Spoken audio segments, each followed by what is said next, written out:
আমি তো অনেক জায়গায় হালিম টেস্ট করেছি বাট এইটা বেস্ট ছিল মানে বেস্ট ছিল ১.৫ মাস পরে প্রায় ১.৫ মাস পরে ২ বান্ধবী মিলে একসঙ্গে হয়েছি। তো আড্ডা তো একটু দিতেই হবে না? তো আমাদের আড্ডা দেওয়ার জায়গাটা হলো এই যে ১০ নম্বরে। তো আমরা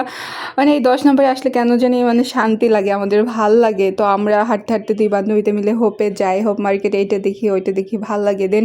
এই যে মানে হোপ মার্কেট শেষ করে দেন নার্সারির যেই এরিয়াটা আছে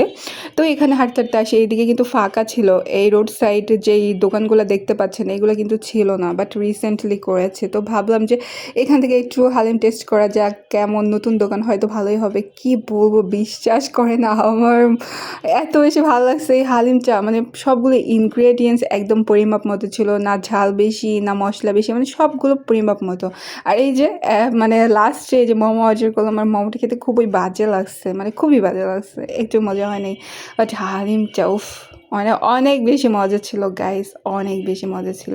আর এই যে কাঠগোলাপ এই কাঠগোলাপের প্রেমে না পড়ে থাকা যায় বলেন তো এই যে দেখেন ইডিট ছাড়া র ভেজেও মানে কোনো এডিট নাই দেখেন রিয়েল আমার বান্ধবী বলতেছিল তোমার হাতে প্রতিটা ফুলগুলো এত বেশি মানায় আর আমি প্রতিটা ফুল স্পর্শ করতেছিলাম কি যে একটা ভালো অনুভূতি মানে আমার প্রকৃতি দেখলে কেন জানি প্রকৃতির মাঝে হারিয়ে যেতে ইচ্ছে করে এত বেশি ভাল লাগে এই সবুজ পাতা রং বেরঙের ফুল